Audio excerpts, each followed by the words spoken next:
Olá, meus amigos, tudo bem? Como é que vocês estão? Hoje a gente está aqui para o nosso 5º episódio do Prevcast por Heitor Fernandes. Estamos hoje aqui recebendo ele, que é agricultor, apicultor e líder. Tem uma história aí que traz soluções de quem vive no campo. Estamos recebendo aqui a pessoa de Francisco Larijane Pessoa de Freitas. Tudo bem, meu amigo? Como é que você está? Tudo bem, doutor Heitor? Agradeço de coração o convite em estar aqui, né? Nós somos velhos amigos de guerra, juntamente com seu pai, Joaquim. É um orgulho muito grande saber que nós fizemos e fazemos parte dessa bandeira que é lutar pela agricultura familiar, lutar pelos agricultores. E como eu gosto sempre de falar, eu não luto pelos os ideais, mas eu luto pelo meu ideal. E quando eu luto pelo meu ideal, que é uma conjuntura de pessoas que lutam também pelos seus ideais, nós viramos uma bandeira só, uma união só, onde essa união faz toda a diferença no processo final. Para quem não conhece, Larijane, ele é agricultor, apicultor, meliponicultor, presidente da Central de Associação de Pequenos Produtores da Serra do Camará, agricultor desde que nasceu os dentes, não é isso, meu amigo? Desde quando eu nasci, meu pai, como eu gosto sempre de falar, meu pai produz há 40 anos, num pequeno pedaço de chão, e me criou e criou minhas duas irmãs, produzindo hortaliça, aonde há 40 anos atrás, praticamente os interiores do Nordeste do Brasil não sabiam o que era uma cenoura, não sabiam o que era uma batatinha, uma tomate, só conhecia o coentro e a cebolinha, porque era aquela cultura de quintal. E com a chegada do padre José Caldeiras, quando ele voltou de São Paulo, um pouco antes de casar com minha mãe, o padre José incentivou ele para que ele cuidasse de pessoas que produzissem as hortas comunitárias na zona rural. E aí o padre José trazia as sementes da Itália, que não eram nem da Itália, ele ia para a Itália todos os anos, mandava buscar essa semente no Japão, e dessa semente do Japão ele trazia e meu pai ia para os quintais produtivos plantar com aquelas mulheres. Tanto que na época existia o preconceito, né? Chamava ele de mulherzinha porque ele plantava hortaliça. Rapaz, que bacana. Então é um amor pela agricultura hereditário. Isso aí veio de seu pai. Quantos irmãos, Larijane? Eu tenho duas irmãs gêmeas, né? E como eu gosto sempre de falar, eu sou filho, neto e bisneto de agricultores. São pessoas que amavam e amam o que fazem, né? Cuidar da terra. E tanto que, assim, não é fácil você viver hoje numa agricultura onde todos perseguem a agricultura como se a agricultura fosse o vilão. Como se o agricultor fosse o vilão da Previdência, porque ele trabalha para alimentar o planeta, não tem direito a nada, e na hora que ele vai reivindicar o seu direito, ele é taxado como vilão.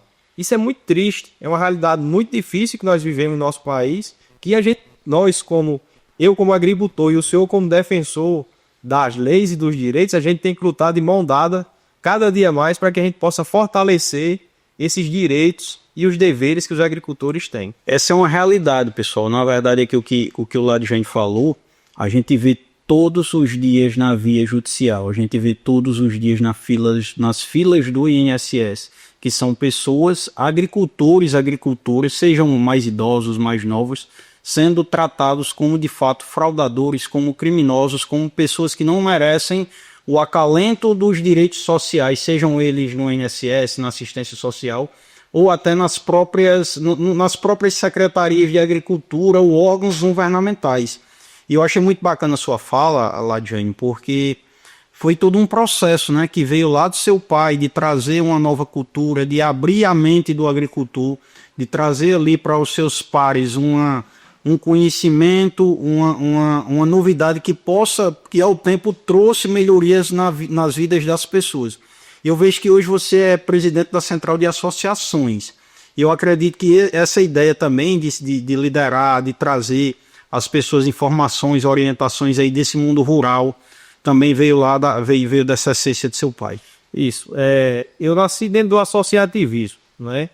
E essas questões aí de luta, de dever, de buscar, foi sempre muito perseguido, né? Pelos grandes, como falam, né? Que não acho que não são grandes, são pessoas que foram colocadas nos lugares errados pela sociedade em si. E com o tempo, eu fui morar em Fortaleza, voltei, casei e trabalhava, fazia bico como marceneiro e ajudava meu pai. E apareceu o CEAPAC, que hoje também eu sou filiado ao CEAPAC, Serviço de Apoio ao Serviço, Serviço de Apoio às Associações Comunitárias, né?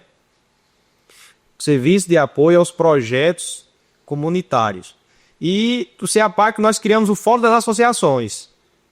Ladjânio, Joaquim Moreira, como representante de um órgão federal, que era o INSS, as associações, agricultores, e a gente começou a trabalhar essa questão do associativismo aqui em São Miguel, visitar as comunidades rurais, dizer o que é que tem que ser feito, que os agricultores tinham que trazer documentação. E nesse tempo, eu sempre via meu pai, um cara que foi propulsor de uma cadeia produtiva, um cara que lutou a vida inteira e nunca teve um espaço numa feira. Eu falei, tá errado. Pai, eu vou sair do que eu tô fazendo e vou trabalhar com o senhor. Você não tá louco. Eu vou sair e vou trabalhar com o senhor. Não dá certo não. E a gente já tinha pegado 8 anos de seca. Nós saímos da nossa propriedade, fomos para a propriedade do meu avô, no sítio Jacó. O Jacó secou, a gente foi para Coronel João Pessoa, no pico da seca. Eu disse, eu vou abandonar tudo e vou trabalhar com o senhor. Você não é louco? Eu disse, vou. Sabe por quê? Porque eu vou buscar seus direitos. Nós temos que ter um local para que nós possamos vender os produtos da agricultura familiar do nosso município com dignidade. Aí foi quando entrou o CEAPAC, o Fórum das Associações, a Diagonia e todo um grupo. E a gente, com apoio na época do vereador Zé Edmilson, ele fez um requerimento, só que como era uma lei municipal, tinha que partir do gestor. E foi toda uma articulação, o gestor sem querer aceitar o local, e a gente queria reviver o mercado público do município, mas ele não aceitou, mas aceitou em outra rua. E a gente está com essa feira há 7 anos. São 7 anos de feira agroecológica do município de São Miguel. Por quê? Por luta comunitária. Eu me lembro, Ladjane, que quando eu cheguei aqui em São Miguel, lá em 2017, eu sempre lhe vi aqui com uma liderança aqui dos agricultores. Eu sempre via que existia um movimento disruptivo, né? Quando eu falo disruptivo, um movimento fora da curva, partindo de você. Eu tenho muita lembrança da inauguração da feira agroecológica. Era um movimento que São Miguel ele era muito negativado quando se falava de agrotóxico, quando se falava que as hortaliças produzidas aqui, elas eram hortaliças com químicos, com produtos que não faziam bem à saúde. E eu lembro que partiu foi de um projeto seu, não foi a criação dessa feira, essa feira de produtos orgânicos que acredito não, que sei, tenho plena certeza, porque eu consumo. Eu moro em Mossoró atualmente, mas eu consumo, faço a compra dos meus legumes, das minhas verduras lá, e eu levo para Mossoró aqui um pedacinho dessa iniciativa que partiu do senhor. Ela não foi uma iniciativa coletiva. Coletiva. Era o meu anseio, do meu pai, e onde o CEAPAC chegou e que a gente já conhecia as outras famílias, mas essas famílias elas não estavam entrelaçadas ainda. A gente conhecia, um vendia na feira normal, outro vendia na outra, ninguém produzia com veneno, mas era cada um por si. E no momento que o CEAPAC começou a visitar, a gente fez o levantamento de 30 famílias que não produziam com agrotóxicos aqui no município. Mas dessas 30 famílias, só 14 quis participar da central de associações, onde a gente começou a lutar, buscar parceiros, para que a gente fosse criar a feira agroecológica do município. Então, toda a conjuntura, ela só dá certo se houver um interesse coletivo. Você nunca vai conseguir nada se você não tiver um interesse coletivo.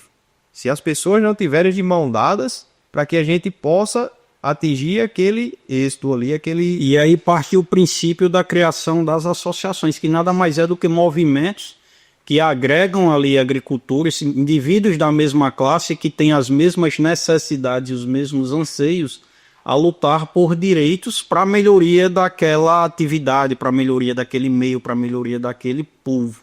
A gente vê que o movimento das associações ele sempre foi salutar, necessário, e muitas das vezes são movimentos que são atingidos por políticas públicas, atingidos por ideais que fogem de fato da essência, uma mistura com questões de adversidades, e muitas vezes são movimentos que ao invés de ser apoiados, eles são atingidos e até destruídos.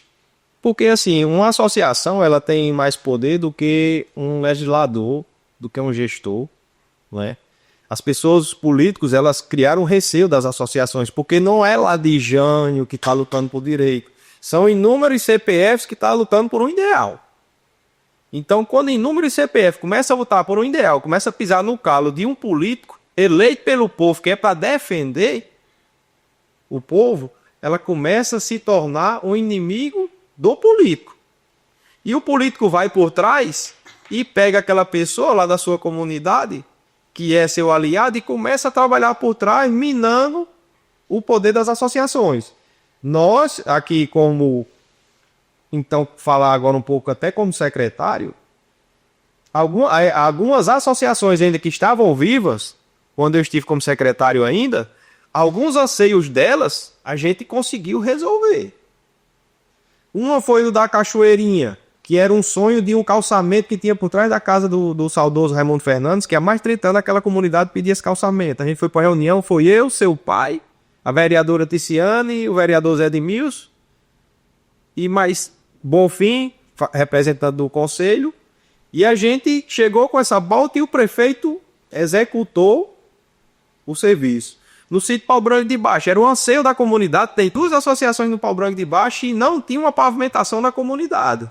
Então, quando veio um recurso, a gente levou para aquela comunidade, porque a comunidade reivindicou aquele recurso.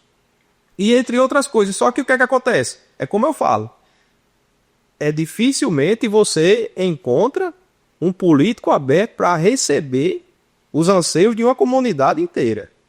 Ele sempre vai prezar por alguma liderança que está ali, que vai lá e bate nas costas dele e diz que está certo. E o interessante é que a associação ela organiza os anseios, né? Dá para trazer a claridade, porque muitas vezes aquele agricultor, aquele associado ali, ele não tem nem o conhecimento da dor dele. Então, quando ele se junta ali com os demais e discute e debate, ele entende que existe uma possibilidade de melhoria. Eu acredito que parte dessa união aí, a construção de não só do movimento associativo, mas também dos movimentos em busca de melhorias, que não sejam diretamente só para a agricultura. Acredito que um posto de saúde, uma escola, um transporte coletivo, um corte de terras, uma segurança pública, a presença de uma viatura, a presença de políticas públicas, a associação ali ela pode cobrar para aquela comunidade, e de fato cobra. Cobra, e é como a gente sempre fala, a associação ela se reúne, elabora uma ata com seus interesses, toda a comunidade assina e emite um ofício para o gestor, para qualquer outro órgão, reivindicando o seu direito. Tanto que hoje é mais fácil você conseguir um recurso via emenda parlamentar para uma associação do que para um município. Porque praticamente todos os municípios do Brasil eles estão inadimplentes. Olha que interessante. E as associações, elas continuam, por mais que sejam sofridas, R$1, R$2 por mês de um associado, os presidentes eles conseguem manter, muitas vezes tirando do bolso R$200 todos os anos para pagar um arraiz de uma associação, mas para que aquela sua comunidade seja beneficiada de alguma coisa. Muitos não sabem que é mais fácil você conseguir um recurso via associação do que o próprio município receber uma emenda parlamentar hoje de um parlamentar a nível estadual ou federal. Bacana. Ladjane, traz para a gente aqui uma perspectiva de melhorias que as associações conseguiram aqui para a agricultura de São Miguel como um todo, para a região aqui da Serra do Camará, que eu acredito que a região da Serra do Camará abrange mais alguma cidade além de São Miguel? Na época que foi criada a Central, ainda era muito criança, em 1993, ela foi criada para coordenar 24 associações, entre São Miguel, Coronel João Pessoa, Venha Ver e Doutor Severiano, que eram as associações São José, né? E de lá para cá, é como eu sempre gosto de falar, as pessoas não sabem a importância de uma associação. Como as associações foram criadas para os produtores receber tambor, receber cabra, receber não sei o que, então as pessoas criaram esse vínculo com a associação como se fosse apenas para receber benefício e não por lutar por direitos. E além do mais, tudo que for executar, toda reunião que tem uma associação, ela é prova plena que você é da comunidade e que você estava lá presente nos movimentos e serve como prova para aposentadoria. É a prova mais forte que um produtor tem, é uma ata assinada por ele numa reunião, que recebeu uma caixa d'água, que recebeu uma cabra, recebeu qualquer outro item numa comunidade, né? A gente sente, Latiano, não só aqui na cidade de São Miguel, mas em várias cidades que a gente tem atuação, esse enfraquecimento, e a gente muitas vezes sente que é proposital do movimento sindical, do movimento associativo, aquela deixa de que não precisa mais que o agricultor esteja presente ali no sindicato, que ele esteja presente na associação, que ele assine uma ata, que ele se reúna, porque hoje se criou esse conceito de desvinculação. A gente sente hoje que alguns movimentos em algumas regiões vêm enfraquecendo.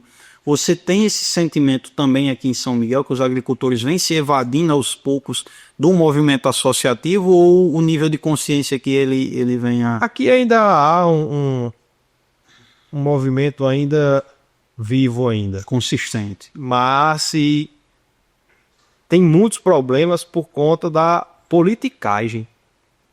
Né?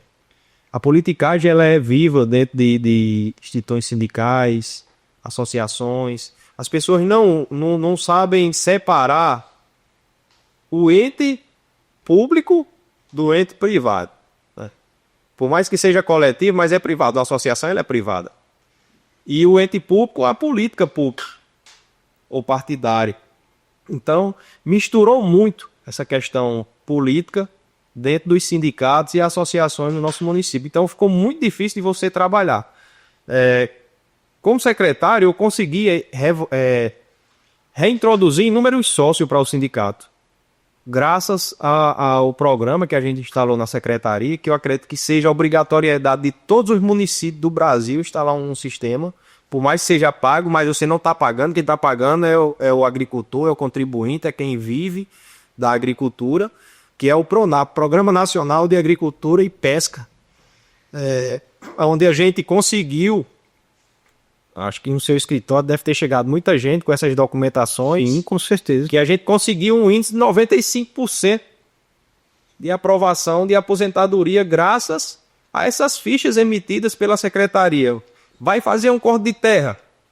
O agricultor leva sua fichinha assinada pelo secretário e por ele vai 2 guias. Uma ele fica, deixa guardadinha, a outra volta. Quando o tratorista cortava a terra, colocava o tempo e a outra voltava assinada pelo agricultor e com o tempo também que o tratorista fez lá. Então ele ficava com essa papelada. Recebeu uma muda de árvore, tá lá. Recebeu a semente, tá lá. E mais importante, a gente criou um cadastro de agricultores com seu próprio banco de sementes, que é mais importante do que a ficha de sementes que vem da Emater. Então o que é que o agricultor Francisco Ladiani plantou com sua própria semente. A secretaria vai lá e faz... Tá aqui. Você plantou com sua própria semente. É o maior banco de agricultores que produz com suas próprias sementes do estado do Rio Grande do Norte. Nenhum município do estado do Rio Grande do Norte tem a quantidade de agricultores cadastrados até o momento que eu saí da secretaria, igual São Miguel tinha.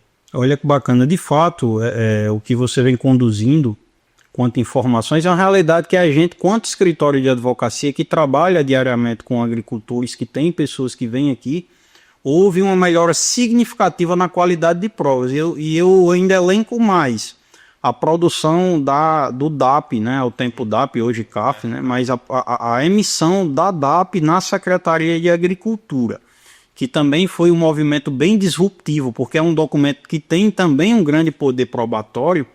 E existia-se uma dificuldade por ter só a Emater emitindo esse documento numa cidade tão volumosa, de um quantitativo de agricultores tão grande. E isso trouxe uma facilidade muito grande para que o agricultor buscasse, para que o agricultor ele tivesse acesso a essas provas.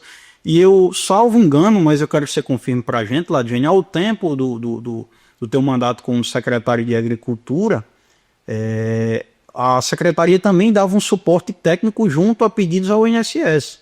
As pessoas procuravam ir. Nós fazíamos as declarações declarações do proprietário. O proprietário declara que o agricultor trabalha na terra. Nós fazíamos os contratos de parcerias para que os agricultores já tivessem tudo organizadinho. A secretaria não emitia DAP, o CAF, né? mas nós tínhamos o controle junto à Emater, com o Dr. Geórgio, que é um grande parceiro, e sempre foi um parceiro da agricultura familiar. Nós emitíamos os contratos de parceria com aqueles agricultores e já agendava. Então o agricultor ficava só esperando a ligação para que ele fosse fazer o CAF e lá fosse emitido o CAF. Então nós fazíamos as declarações de contrato de parceria do agricultor com o produtor e fazia as autodeclarações dos proprietários declarando que aqueles agricultores trabalharam de ano tal a ano tal e com os confinantes e também com os rendeiros para que essa prova ela tenha consistência. Não adianta eu só fazer um documento onde não haja consistência. Nós temos que provar para o perito que está lá em Brasília, hoje como é tudo digital, ele entenda que aquelas pessoas ali estão confirmando que aquele agricultor é agricultor de verdade. Porque existe um problema sério, doutor Heitor, que o agricultor de verdade, ele sofre muito para gerar provas, porque ele não tem tempo de vir. A não ser uma ficha de um corte de terra, uma ficha de semente, ele se obriga a vir porque aquela fichinha ali ele tem que vir pegar. Na grande maioria ele pega aquela ficha para que ele garanta o seu documento, mas a grande maioria ele pega aquela semente ali e ele nem planta. Por quê? Ele tem um banco de semente crioulas da sua terra, da sua região, um milho resistente, um feijão resistente, que passa 30 dias, 40 dias sem chover e quando chove ele produz. Diferentemente dessas sementes que vêm do estado, que são milhos transgênicos, são milhos que eles têm uma vida. Então, se não chover nesse período aqui de 60 dias, você perdeu toda a sua produção. Então, tudo isso aí, o nosso agricultor aqui, ele já é fake news, ele já é sabido demais nessa questão. É uma conversa que a gente estava tendo aqui nos bastidores, né? Que a sabedoria produzida que o agricultor aplica hoje, mas são conhecimentos que a própria agronomia, que a própria técnica vem relatando, mas que o agricultor, aquele indivíduo que trabalha ali na agricultura familiar, já traz de muito tempo, já vem desenvolvendo ali o que já se sabe pela atividade. Ladiânio, eu tenho outra pergunta aqui para você, certo? Vamos explorar aqui para quem está nos assistindo. A gente está aqui com nosso amigo Francisco Ladiânio Pessoa de Freitas, ele é agricultor, ele seguiu o contrafluxo do êxodo rural, ele é o cara que saiu da roça e pela necessidade de ajudar as pessoas que estavam ali naquelas situações, inclusive o próprio pai dele que era agricultor, ele voltou ao movimento rural e hoje teve e continua a plantar um movimento de sustentabilidade na agricultura. O Ladiânio ele é agricultor, ele é apicultor, ele é meliponicultor, que ele já vai explicar aqui para vocês o que é, porque eu também estou curioso para entender, e é presidente da Central de Associações de Pequenos Produtores da Serra do Camará. O que é que a gente pode entender hoje como agricultor, Ladiânio? A gente tem uma visão muito limitada de que agricultor, né, a gente tem aquele estereótipo, que agricultor é quem planta milho e feijão e mora numa casinha lá no sítio com a vaquinha do lado e que só faz isso. Existe muito essa visão estereotipada, que é a própria visão que o Poder Judiciário, que alguns servidores do INSS têm. E eu vejo, né, com as nossas conversas, eu acompanho suas redes sociais, vejo que você trabalha com infinidade de atividades que se consideram atividades rurais. A agricultura, ela é um leque, né? Você for na casa de um agricultor, que a gente acha que ele só planta o milho e o feijão, mas ele tem a galinha, ele tem o porco, ele tem o bode, ele tem a vaca. Só que colocar na cabeça do agricultor que ele só pode ter uma renda, ter no máximo 22 mil reais por ano. Por quê? Porque ele tem que limitar aquilo ali para ele continuar se encaixando naqueles projetos micros que os governantes... Não. Você tem que mostrar o que você produz, você tem que botar no papel e dizer, olha, eu produzo tanto, né? Eu produzo isso e isso aqui me dá tanto de rendimento, isso aqui me dá tanto de rendimento. Por quê? Você é considerado agricultor familiar até uma renda de 500 mil reais por ano. Se eu tenho uma renda de até 500 mil reais por ano, eu consigo me aposentar com 60 anos e continuar sendo agricultor familiar. Olha que informação importante. Eu não tinha esse dado. Eu sou produtor rural com CAF, mas se eu quiser tirar um MEI rural, que o MEI eu posso vender até 80 mil por ano. Por mês, quer dizer, né? É por mês, se eu não me engano. É por ano. É por ano. 80 mil por ano. Acho que tá em ovo. Tá certo. Tá certo. 80 mil por ano. Vai subir para 90. Só naquela renda do MEI eu vendo isso aí. 80 mil por ano. Por que eu tenho que produzir e declarar que eu vendo só 20 mil por ano? E outra coisa, o agricultor ele tem que demonstrar o que fez para que ele tenha linhas de crédito mais altas. A pessoa, não é porque eu tenho uma linha de crédito aqui que eu tenho um desconto de 40%. Faz os 3 que você tem direito de ter o desconto de 40%. Daí para frente você não tem mais desconto. Então faz logo sua DAB variável e faz uma linha de crédito grande para que você possa estruturar a sua propriedade. Graças a Deus, hoje, doutor Heitor, nós, trabalho de formiguinha, eu e meu pai, a gente praticamente não faz empréstimo mais do Banco Nordeste, essas coisas. Por quê? Não é porque a gente não precisa, a gente precisa. Quer dever, deva o banco, não deva o vizinho, não. A gente está estruturado, implementou a propriedade. Hoje, se a gente vai plantar um coentro, é equipamento. Se a gente vai cavar uma horta, é equipamento. Se a gente vai plantar o milho, é equipamentos. Só hoje a mão de obra, as hortas são todas cobertas com mulch, que é um plástico, é cobertura morta em japonês, chama mulch. Aí criou o mulch e eles criaram um plástico que a gente já compra ele perfurado do local de plantar o alface, a cebolinha. Por quê? Para diminuir a mão de obra e também diminuir a quantidade de adubação que a gente coloca nessa horta. Então a gente consegue produzir numa mesma horta 2 anos, onde a gente só conseguiria produzir nela utilizando recompondo esterco 1 ano. Então a gente está usando tecnologias para que possa nos ajudar. Então a Central de Associações ela trabalha nessa perspectiva de trazer um movimento de eficiência para a atividade do... Lá, olha, a gente distribuiu Tratorito no Bonito, para que servisse para as famílias que fazem parte da Central de Associação no Bonito. A gente distribuiu Tratorito no sítio São Gonçalo, para que servisse para as famílias do São Gonçalo e do Pau Branco, para as famílias que faziam parte desse grupo. E agora na segunda remessa foi distribuir Tratorito novamente para outras famílias do Bonito e para o sítio Retiro. Para quê? Para que maximizasse a produção. Onde 10 homens fazem a limpeza de uma roça de milho, num dia, em 2 horas eu faço num Tratorito.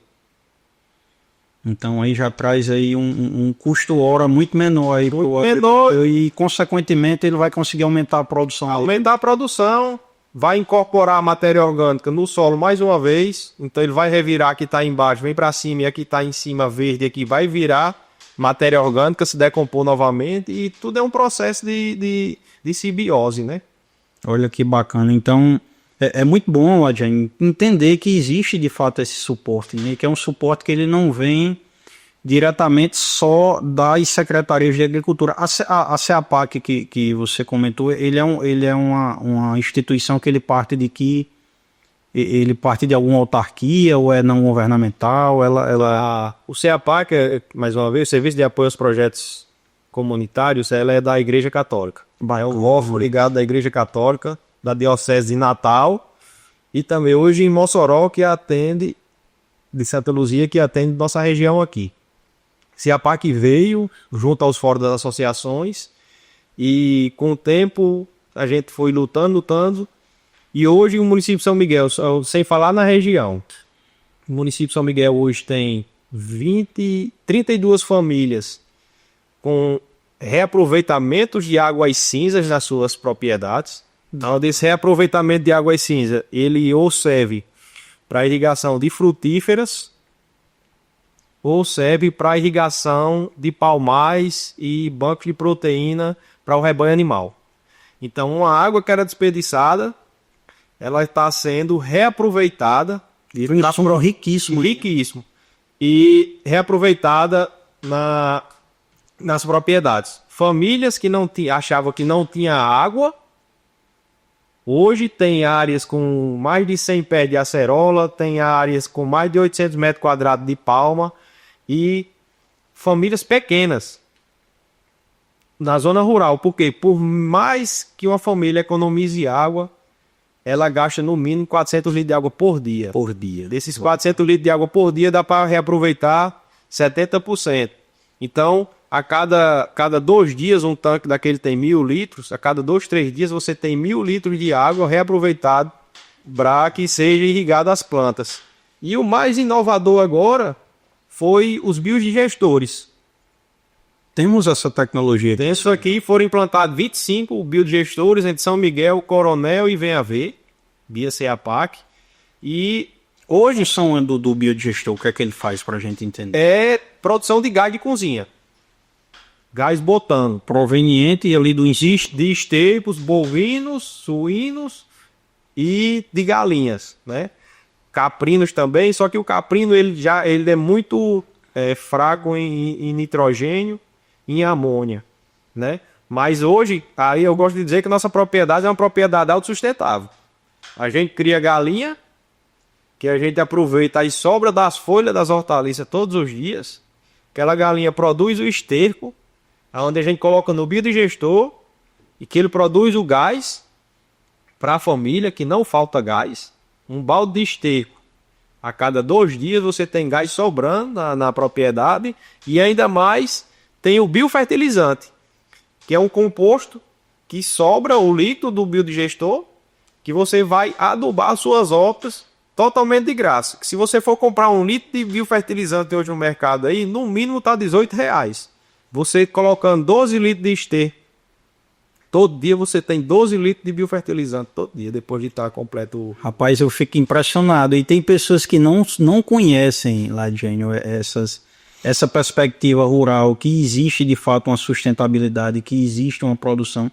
E eu fico até pensando nas possibilidades, porque se tem o gás, tem a possibilidade, por exemplo, de manufaturar, de fazer um doce, de fazer um queijo, de realizar um procedimento que utilize aquele insumo ali que já veio de uma perspectiva natural para trazer uma rentabilidade melhor, trazer uma qualidade melhor para aquele homem do campo. Que eu acredito que depois da implementação dessas políticas houve de fato uma melhora na qualidade de vida. Sim, sim, com certeza, porque toda família rural, ela é um pouco grande, né? Sim. No mínimo é um botijão de gás por mês. Isso. Então, nada, uma família ela economiza ali R$1.200 por mês, por ano. Apenas um balde de esterco gerando aquilo ali. Imagine aí, e o que tem muitas famílias, está fazendo o quê? Está pegando, produzindo gás para sua casa, fazendo doce, fazendo queijo, fazendo em cozinhar mesmo, sem gastar o gás, e ainda está vendendo a sobra grossa do biodigestor que você passa numa peneira, fica um substrato. E o líquido ele está vendendo para jardinagem também. Você abre um leque de possibilidades e geração de renda dentro de uma propriedade. Uma coisa que era praticamente perdido, que era o esterco bovino. E se você não quiser vender, você pode pegar aquele líquido, joga dentro do reuso de águas cinzas. Quando a bomba acionar, quando o tanque enche, tem uma boia que ela aciona um motor automaticamente que vai irrigar aquelas fruteiras e palmais. Então, você coloca o biodigestor, o biofertilizante dentro da água lá. Quando ela acionar, ela vai adubar automaticamente, sem precisar tirar um balde de água, levar para longe. Logo, os biodigestores já são instalados próximos aos reusos, que é com esse intuito. Tem uma casca já pensada. Ser feito nisso. E me diz uma coisa, para fins previdenciários, tudo isso é documentado, né? É documentado. Por quê, legal? Nós assinamos fichas, que estamos recebendo esse benefício do CEAPAC. O CEAPAC faz reuniões constantes com essas famílias, que são assinadas atas, comprovando que são feitas essas reuniões. E também o agricultor recebe a ficha de compromisso de cuidar daquele bem. Já que são recursos de ONGs alemãs, a Misério, que é uma ONG alemã de empresários alemães que mandam esse dinheiro para o Brasil para que seja investido em cisternas, em tecnologias que sejam voltadas ao homem e mulher do campo do Nordeste. Que bacana. Ladiano, eu tenho aqui uma pergunta para você, eu acredito que é uma pergunta de muitos dos nossos telespectadores. Eu trabalho em várias cidades, né, e a gente vê perspectivas diferentes sobre a agricultura. Quando a gente fala de agricultura, por exemplo, lá em Apodi é um polo produtor tem muito muita agricultura voltada àquela região e tem muito investimento, inclusive investimento de outros países, máquinas da China, enfim. Tem uma perspectiva de que a agricultura ela vai se mecanizar e que vai crescer e deixar renda e trazer prosperidade para aquelas regiões. E já tem outras cidades que a gente trabalha que já se visualiza que a agricultura vai acabar, que o êxodo do homem, o êxodo rural ali vai atingir, aquilo ali vai de fato trazer uma diminuição da atividade rural. O que é que você visualiza hoje aqui para a região da Serra do Camará, para a região de São Miguel? A gente tem a perspectiva de investimentos, a gente tem a perspectiva de ter uma agricultura mais mecanizada, ou você acredita que de fato o movimento rural ele vai perder força com o tempo? Doutor Heitor, quando eu assumi a secretaria, o município só tinha um trator quebrar.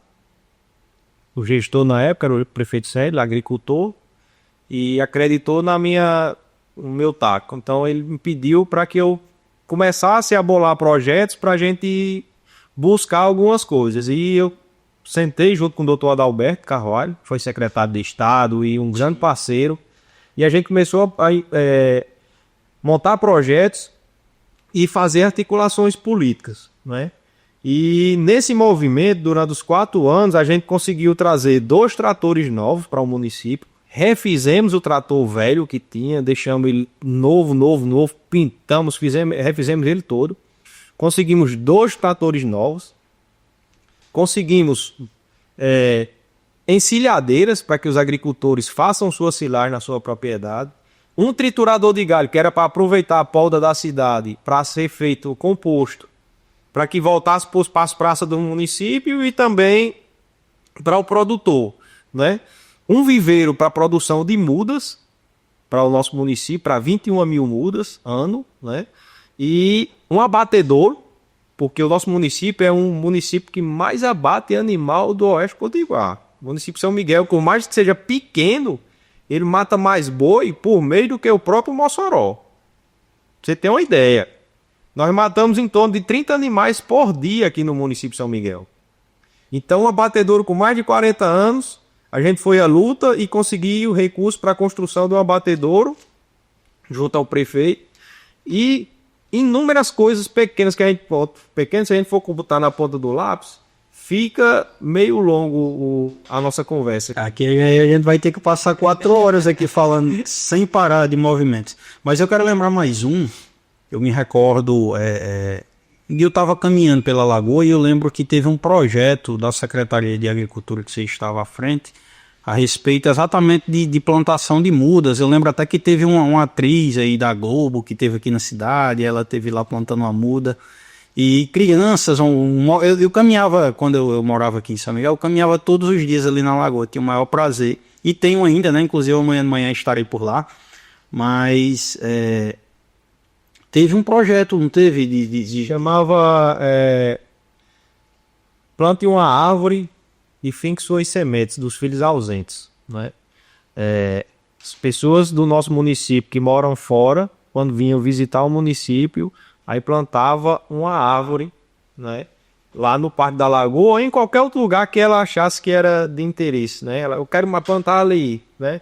Tanto que na Lagoa foi Dedé, Zé Verardo, Juliano, a Paola Oliveira, né? Que é até madrinha da feirinha agroecológica lá, né?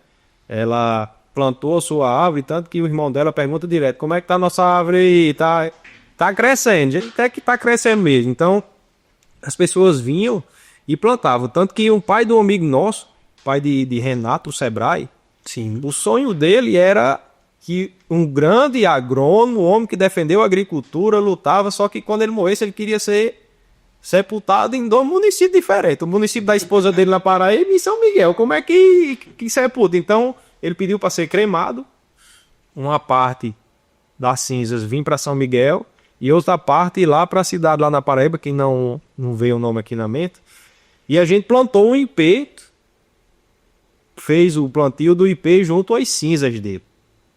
É um ato muito, muito bonito da família, porque ele amava São Miguel e amava a terra que ele fez a faculdade e conheceu a esposa, né? Que os meninos nasceram lá. Então, inúmeras histórias de filhos, pessoas que estavam há mais de 20 anos, que não vêm em São Miguel e vêm e plantam árvore. Então, quando você já tem suas raízes aqui e fincam verdadeiramente sua raiz, que é um ato simbólico de plantar uma árvore, a cada dia que passa, você, querendo ou não, você lembra daquele momento. Quando você vê um pé de ipê, rapaz, como é que tá meu pé de ipê lá em São Miguel? Se eu planto um pé de manga, como é que tá meu pé de manga lá? Se eu planto um pé de abacate, rapaz, eu vi um pé de abacate, como é que tá meu pé de abacate lá em São Miguel? Você, querendo ou não, você vai lembrar da sua terra-mãe. De onde você saiu, das suas origens. Então, esse projeto, ele não morreu, não. Nós estamos montando um horto florestal lá nosso terreno. Bacana. Estou esperando, vai vir agora os estagiários da Maria Célia, que é um grande parceiro da gente. A gente todo ano recebe os alunos de lá. Tanto que São Miguel não tinha agrônomos. Hoje São Miguel tem 6 filhos estudando agronomia. Alunos, meninos que estagiaram com a gente e hoje estão fazendo agronomia na UFC, na Bahia e por aí, na Paraíba. Então, é muito gratificante você saber que daquele movimento que você achou que não daria certo, você ter frutos e pessoas que estão acreditando naquele projeto.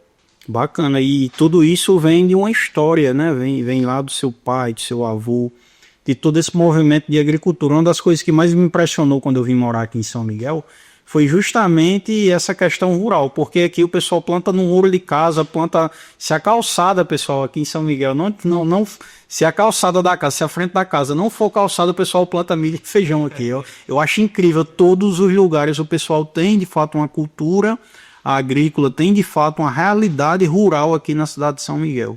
E me diz uma coisa, você acredita que a gente vai ter de fato um movimento vamos dizer, de refluxo para a atividade rural? Porque a gente visualiza que a quantidade, o perfil populacional vem aumentando, o pessoal vem, a quantidade de pessoas vem aumentando, a densidade demográfica, o pessoal vem vivendo mais tempo, né? Então as pessoas aí, elas estão chegando a 80, 90, 100 anos, a gente tem aqui agricultores com 90 anos de idade, eu acho muito bacana, que o pessoal que ainda vai para a roça, que ainda realiza atividade. Você acredita que esse público jovem, né, você já até trouxe uma parte da resposta, né, com a questão dos agrônomos, mas você acredita que está acontecendo esse movimento de manter a cultura agrícola? Quando existe o apoio, existe o anseio e existe a vontade de fazer. No tempo que participei da gestão pública, existia o apoio diário, todo dia. O que o agricultor está precisando de um transporte para um composto, vai plantar o cheiro verde. Vamos agendar, aí vem a fichinha novamente. Vamos fazer isso, vem a fichinha novamente. Por quê? Eu sou filho de um processo de luta sindical, associativista, que buscou, e sempre seu pai falava, agricultor tem que ter prova. Então, no nosso projeto de governo, junto com o que foi feito por mim, seu pai, Fabrício e George da Emater, tudo que a gente fez para que a secretaria fosse feito um trabalho, tudo exigia uma ficha para que o agricultor saísse amparado. Então, quando eu fui chamado pelo gestor, a primeira coisa que eu disse, olha, corte de terra só vai ser feito quando eu desenvolver alguma coisa para que os agricultores sejam amparados com ficha.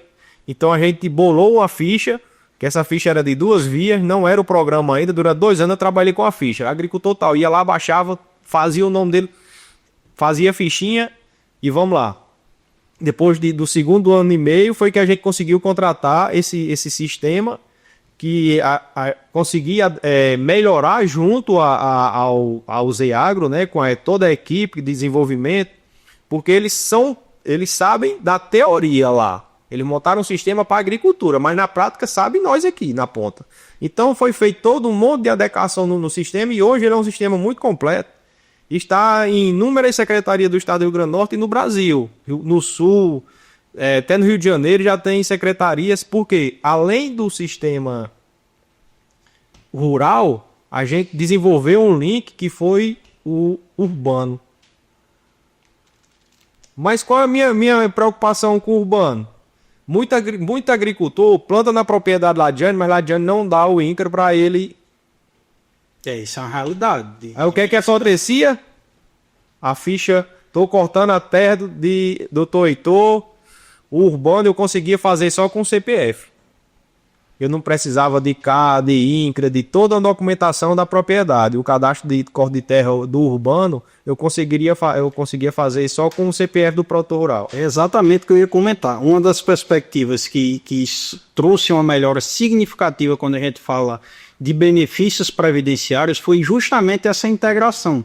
Porque antes o agricultor ele chegava tão somente com corte de terra, muitas vezes não estava carimbado, muitas vezes não existia um zelo para emitir aquele documento, ou então se mudava de gestão ali e aquele documento ele se perdia, e a partir do momento que vocês conseguiram unificar, vocês trouxeram uma perspectiva muito mais forte e robusta para dizer, ei, aqui é um agricultor, aqui tem um cadastro, aqui não tem só o corte de terra, tem um corte de terra, tem a semente que foi recebida, tem a visita de órgão X, tem o projeto Y, teve a reunião Z, e de fato isso aí começou a aglutinar um conjunto de provas que amarrava e amarra até os dias de hoje, porque a gente utiliza essa documentação para aposentar micaelenses. E assim, graças a Deus, o novo gestor, junto ao secretário de Agricultura, deu continuidade na aquisição do sistema. Não é? Eles não foram injustos com os produtores, eu não sei se vão dar continuidade, mas como eu falei, como é um programa pago, mas não é pago por mim, é pago por mim, por você e por todos os contribuintes do município, né? Principalmente os agricultores, que são aqueles que levam o comer para a mesa do brasileiro, e especialmente o micaelense. São Miguel, quando a gente entrou na secretaria, São Miguel estava no IBGE que produzia 700 toneladas de milho. Quando nós saímos, São Miguel estava produzindo 4.000 toneladas de milho. Até onde eu sei, lá, gente, São Miguel é o maior produtor de milho, feijão e fava do estado do Rio Grande do Norte. Feijão era 300 toneladas, a gente conseguiu subir para 800 toneladas de feijão, e a fava ela também duplicou a quantidade. Então, por quê? Por incentivo, por ter equipamentos, por ter tá diretamente. Você não consegue estar diretamente no município que é praticamente 80% agrícola. E pequenos latifundiários. Nós temos mais de 4.000 pequenas propriedades no município de São Miguel. Então, quando você fala em corte de terra, você não está falando de 100, 200 agricultores, não. É 800, 900 famílias que são atendidas. Então, isso é um número expressivo. Você não tem como... Ou você fica ali para atender todo mundo no local, ou você não consegue, porque se você for tentar atingir todo mundo com o quadro técnico que você tem, você não consegue. Mas graças a Deus, a gente conseguiu mostrar que o município de São Miguel é a potência dentro do estado do Rio Grande do Norte, com números claros, e a gente é expressivo, e a gente mostrava o IBGE, tá aqui, ó, que tá produzido aqui. Quantos hectares de produção? Não é brincadeira não, doutor Heitor, o município de São Miguel, eu acho que ainda tem salvo aqui. A gente tinha produzindo, são mais de 2.000 hectares de área produtiva no município de São Miguel. Então, trocando bem em miúdos, a São Miguel produz o que consome e leva para outras cidades essa produção daqui. A Conab em 2024, o milho estava de R$ 85,00 e São Miguel estava de 80. Pelo volume de produção. Pelo volume de produção. Então, a produtividade é muito alta. E como a gente chegava numa região, a gente só saía com as máquinas quando concluía todo mundo. Sim. Nós não pegava a produto. Não, tá cortando terra aqui, o amigo meu ligava e tinha que tirar o trator. Não, o trator vai para a região, ela só sai quando conclui todos os cadastros que tá lá, feito na Secretaria de Agricultura, para depois passar para outra região. E era feito um sorteio. Esse ano começa por sítio A, B e C. Próximo ano, sítio D, C, D, E, F, I, fazendo esse aí. Sempre, pronto, vamos supor, eu começava aqui pela Serrinha esse ano, cortando terra. Aí no outro ano, quando eu fosse para a região de Serrinha, Pau Branco, Bananeira, aí começava pela Bananeira até chegar na Serrinha. Porque senão todo ano eu começasse por um setor, os últimos são penalizados. Então, a gente fazia essa movimentação, os equipamentos, e é a maior região agrícola do município de São Miguel, com a maior quantidade de famílias produzindo, que são em torno de quase 300 famílias cadastrado na secretaria. Quando você se pega aqui do sítio Oiteiro até chegar na Bananeira, é a maior aglomeração de famílias que produzem do município de São Miguel, é aquela região. Olha que bacana. Toda essa sua fala, toda essa construção remete inclusive ao nosso terceiro episódio aqui, onde a gente trouxe um agricultor de São Miguel, Valque Valentim, meu sogro. E Valque, ele provou aqui por A mais B que se vive de fato da agricultura, né? Ele produz milho, produz feijão, produz fava e ele comercializa, né? A pessoa da Paraíba vem, acho que é Socorro. É Socorro, dona Socorro. É, Socorro Romão, né? A mãe de grandes amigos da gente, que eu sou da Paraíba lá. Ela vem, encosta o caminhão, pesa, paga, e o provento do que ele recebe ali, ele de fato vive os 12 meses do ano com aquela produção. Inclusive, ele já chega ao momento hoje de guardar a produção de 2 anos para poder vender, porque de fato é lucrativo. Hoje a gente tem uma fava que está quanto saco da fava nas casas? Rapaz, estava de 900 reais. Está próximo a R$1.000, né? E quando chegar aquele períodozinho que falta um pouco, aí vai bater os R$1.000 a saca da fava. Olha, o município de São Miguel, a área de cultura, né? A área agricultável são 2.616 hectares de produção, onde produz, né? É uma área total de 9.412 hectares das propriedades, e as propriedades cadastradas na secretaria lá. Sim. Então, só dessas famílias, que eram 1.000 e poucas famílias, na época que eu saí, 1.200, se eu não me engano, 1.200 famílias cadastradas, já era essa quantidade de produção. Aí os caras, muitas vezes, a gente quando ia cortar a terra, aí quando eu falo aquela questão que entra a politicagem, né? Os caras diziam, São Miguel não existe porque não existia o incentivo. Não existia o incentivo. Mas você vai, hoje o município de São Miguel, ele quando vai, se ele quiser buscar qualquer recurso via Ministério da Agricultura, Ministério do Desenvolvimento, ele tem provas plenas. Quantidade de animais, se você leva só a quantidade de famílias. Fora as outras famílias que são agricultoras que não estão cadastradas no sistema, né? Você hoje tem provas porque o PRONAF, ele é um sistema ligado ao Ministério da Agricultura. Por mais que ele seja um programa particular, patenteado, mas ele é ligado a tudo que ele fizer, o Ministério da Agricultura ele tem como acessar. Informa a base de dados governamental que de fato aquela pessoa é da atividade rural. Por isso que há a quantidade de pessoas que são beneficiadas com aposentadoria. Por quê? Porque esses bancos de dados estão ligados junto a Brasília. Então, aí é que está a importância dos sistemas nas secretarias que visam melhorar e manter o homem e mulher do campo. Ou você faz por onde manter o homem e mulher do campo, ou aquele município, aos poucos, ele vai minando e vai tendo o êxito rural e também do município também, que as pessoas não vão ficar naquele município, eles vão sair desse município para ir buscar outros meios de vida, né? Exatamente. A gente vê aí que todos esses mecanismos, eles partem, pelo que a gente conversou aqui, vem da base para cima, né? A gente não vê o movimento de cima para baixo. De fato, é o agricultor ali associado, sindicalizado, brigando, lutando, cobrando para que isso chegue em um vereador, para que isso chegue em um prefeito, para que isso chegue em um deputado, para que isso chegue em um governador e, consequentemente, lá em cima. De fato, a base, inclusive da pirâmide e da produção alimentar, ela é a agricultura. Então, se o agricultor ele não tiver reunido, associado, se ele não estiver discutindo essa movimentação para melhorias, de fato, quem discute mais vai conseguir chegar a mais recursos. Quem tem acesso àquele 1% lá do Brasil, aquele que domina, né?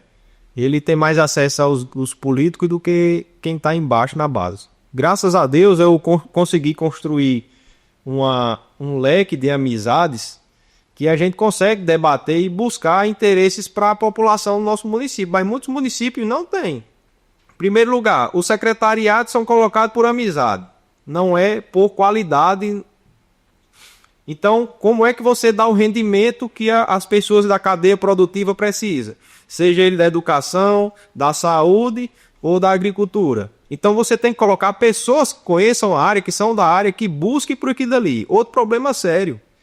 As políticas partidárias, ela interferem muito no melhoramento da cidade. Por quê? Eu coloco ali uma pessoa para estar numa secretaria mas aquela pessoa ali, ele tem acesso a político A, B e C, eu não aceito. Porque eu quero que ele tenha acesso a só ao meu político, porque foi eu que botei lá de Jane lá. E graças a Deus a gente conseguiu muito êxito, porque o nosso gestor, ele não tinha essa, na época ele não tinha essa visão. Ele tinha a visão de dizer, vá buscar, você consegue? Vá, não é seu amigo? Mas você sabe, né? Que na hora lá ele vai precisar. Eu digo, você vai me proibir de ajudar? Não. Então pronto. Então tinha outra visão política. Porque ele, além de ser produtor rural, ele também era político a vida inteira, né? Então é diferentemente. A gente teve agora um leque durante os 4 anos passados de secretários de agricultura aqui no Alto Oeste, aqui, que os caras mudaram a cara dos municípios. E praticamente todos eles saíram agora de linha, né? Eu acredito que hoje na região aqui só está Eduardo, em Chip Danta, em São Francisco do Oeste, e outros praticamente não estão, não é? As secretários que a gente que tem, que são produtores que estavam ali, que sabiam que estavam precisando para o município, né? E os gestores comprando as fichas deles, né? Mas isso aí é da vida, é um ciclo, como eu sempre gosto de falar, que a política é uma chuva. Você aproveita enquanto está nela e aproveita o que ela deixa. Se você conseguir colher alguma coisa, show, maravilha. Conseguiu trazer alguma coisa, maravilha. Por quê? Eu sempre dizia, se eu chegar a ser secretário do município de São Miguel um dia, eu vou fazer valer o que eu sonhei como secretário. Porque eu criticava todo mundo, por que eu não vou fazer o certo? De fato, né? Aqui no seu currículo de vida fala na questão da apicultura, na produção de... eu não sei se o termo técnico é cultivo, né? Mas cultivo de abelhas e a coleta do mel e a manufatura desse mel. Como é que está funcionando hoje na região de São Miguel a questão da apicultura? A apicultura, meu pai, como presidente da Associação Apícola Serra do Camará, conseguiu muitos investimentos para a nossa região. Acho que é um município que tem a maior quantidade de colmeias de abelhas apis do estado do Rio Grande do Norte. E praticamente toda a região, que assim, como secretário, eu peguei as ideias que tinha, por quê? Eu dividi o município igual era na época da associação lá. O pai dividiu o município em 6 regiões e cada região ele mandou um kit de coleta. Eu quero um kit de coleta. Uma centrífuga que você coloca os quadros de mel aqui, roda e sai o mel todinho. Uma mesa desopercular que você tira a capa, você vê que a capa tem aquela frenzinha ali. Aí você vai, desopercula todas, coloca na mesa, centrífuga.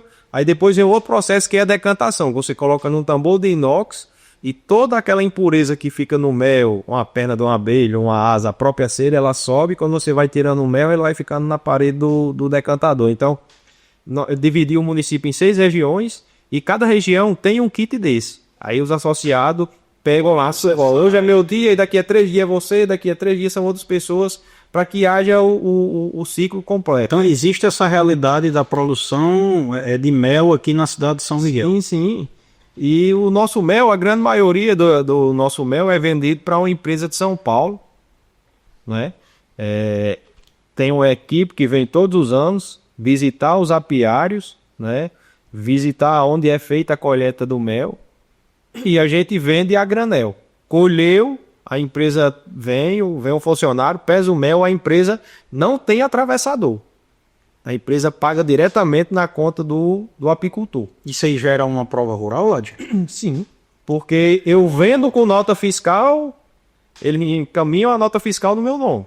Então, se eu vendi, eles estão me comprando nota fiscal e o Pix da empresa. Caraca, legal. O agricultor do Rio Grande do Sul, ele tem menos dificuldade na aposentadoria pelo fato de ter sempre a emissão de nota. E você está trazendo aqui para a gente hoje diversos aspectos sobre, de fato, a agricultura na prática. E eu fico muito feliz em saber e poder levar isso para as dezenas, centenas e milhares de pessoas no Brasil que poderão estar assistindo esse material produzido hoje e mostrar que, de fato, existe agricultura no Nordeste, existe agricultura no Rio Grande do Norte, existe agricultura em São Miguel e que a agricultura não é só isso, não é só milho, não é só feijão, não é só fava, mas é que a gente tem abelha, a gente tem a questão da fruticultura, aqui a gente tem uma empresa que faz a manufatura das frutas para vender polpa, né? E tem muita agricultura aqui nessa parte da fruticultura. Tem muita gente aqui na horticultura fazendo hortaliças para alimentar essa população toda. Tem criação de gado, tem criação de porco, tem criação de galinha, tem criação de codorna. Tem, de fato, uma seletividade de produções aqui no meio rural que alimenta, como você falou, não tinha essa informação, que o mel da gente vai para São Paulo. E de São Paulo eu acredito que vai para todo o Brasil e até fora do país. Nós vendíamos para outra empresa de São Paulo, só que essa outra empresa ela mandava o atravessador buscar o mel e ela mandava o mel para o atravessador e o atravessador nos pagava. Mas como a gente tem que trabalhar com a organização e sempre pensando no futuro, apareceu essa outra empresa. Tanto que esse ano a gente vendeu o nosso mel 50 centavos mais barato o quilo para essa empresa do que a outra que paga mais com o atravessador. Quer dizer, ele deve estar ganhando bem mais, né? Porque Só que por que a gente vende para essa empresa? Porque existe um respaldo. Existe a confiança dela lá e ela nos traz confiabilidade e outra coisa. A questão da nota fiscal é muito importante. Muito, muito importante porque é uma das provas mais plenas que você está na atividade. Da mesma forma que os agricultores, muitas vezes, não voltam no assunto da nota fiscal, não queria vacinar o boi. Sim. Mas ele não sabe a importância de você estar cadastrado no sistema estadual de criadores. Tanto que a criação de abelha, nós somos cadastrados no IDIARNE como produtores de criadores de abelhas com ferrão e sem ferrão. Nós temos as nossas apps, que lá é cadastrado, tem as apps, tem a quantidade de colmeia, e todo ano você vai lá dizer a quantidade de produção que você teve, e tem as nativas, que são as sem ferrões, que são as abelhas isso aí e também é cadastrado lá, e todos os anos a gente vai, renova o cadastro, e aquilo ali vai gerando prova. Mata essa minha curiosidade aqui, fala apicultor e meliponicultor. Isso. O mel ele é diferente, o manejo é diferente. Qual é a diferença dessa abelha com ferrão e essa abelha sem ferrão? A abelha com ferrão, ela produz o mel praticamente com o mesmo processo da nossa nativa. Ela vai regurgitando o mel até tirar a água e ficar só a sacarose, só o açúcar. E a sem ferrão, que é a nossa abelha nativa, ela tem todo um processo biológico. Além dela retirar a água, ela guarda o seu mel em potes grandes, onde há uma fermentação natural com os micro-organismos que tem ali dentro daquela colmeia, né, daquele ovo, e vai produzir o mel de apis com ferrão. É um mel alimentício. O mel da nossa abelha nativa brasileira sem ferrão é o mel medicinal. Olha que legal, cara. Então, ela é feita todo um processo, tanto que quando você colhe o mel, muitas vezes o pessoal ia para a roça e colhe um mel de jandaíra, colhe um mel de sei o quê, quando pensava que não, estava embriagado na roça. Por quê? Por conta do processo fermentativo que ele estava. Ele não estava pronto para ser consumido. No caso, a jandaíra, ela é com ferrão ou sem? Sem ferrão. A jandaíra, o canoa, a valdupira, são mais de 600, acho que 1.000 e poucas espécies de abelhas nativas. É um custo maior, né? Eu lembro que meu pai sempre falava do mel medicinal de jandaíra, né? Que tá uma vez por ano e é uma cultura mais... A produção de uma jandaíra forte, ela chega no máximo a 1,5 kg de mel por ano. Que é uma abelha, os enxames são pequenas quantidades de abelhas diferentes. Uma abelha jandaíra, ela põe no máximo 25 ovos por dia. Uma abelha ápice, ela põe de 3 a 9 mil ovos por dia. Aí você já vê a diferença, né? Sim. Então, a quantidade de abelhas são bem maior e a produtividade são totalmente diferentes. Então, o que dá... Eu entrei no ramo da abelha nativa, não foi para arrecadar dinheiro com a produção de mel, mas e sim resgatar abelhas que estavam extintas aqui no nosso município, principalmente a jandaíra, que não existe mais na natureza. Quer dizer, não existia. Hoje você já consegue encontrar jandaíras em algumas regiões. Por quê? Por conta de meliponicultores que adquirem aqueles enxames e vão levando para sua região e elas vão começando a se multiplicar e voltando ao seu habitat natural como tinha há 40 anos. Bacana. Então aí é reverter um processo de extinção de uma espécie. É reverter o processo. Ladiane, quando a gente fala de agricultura, quais são as culturas que pegando esse gancho da abelha, quais são as culturas que São Miguel vem resgatando nos últimos 10 anos? Porque eu sei que bem antigamente o pessoal plantava muito arroz, plantavam aí algumas frutas que já deixaram e eu vejo que hoje estão voltando. Quais são as culturas que foram bem dizer extintas e que hoje vem se retomando? Hoje, principalmente o arroz, né? O arroz a gente conseguiu incentivar mais famílias a produzir, né? E junto ao movimento dos agricultores, o MPA, a gente está conseguindo, via governo federal e China, trazer alguns equipamentos para o município de São Miguel, né? São projetos de longos prazos, mas que a gente já está há 2 anos trabalhando em off. E esse ano já iniciou a contratação de um técnico aqui para a nossa região, onde vai ser contemplado São Miguel, Coronel João Pessoa e Venha Ver. Essas famílias vão ser contempladas com esses equipamentos. Nós estamos acreditando que vamos ser contemplados com plantadeiras manuais e uma colheitadeira. Não é? Tudo isso via Central de Associações. Central de Associações e MPA, né? Que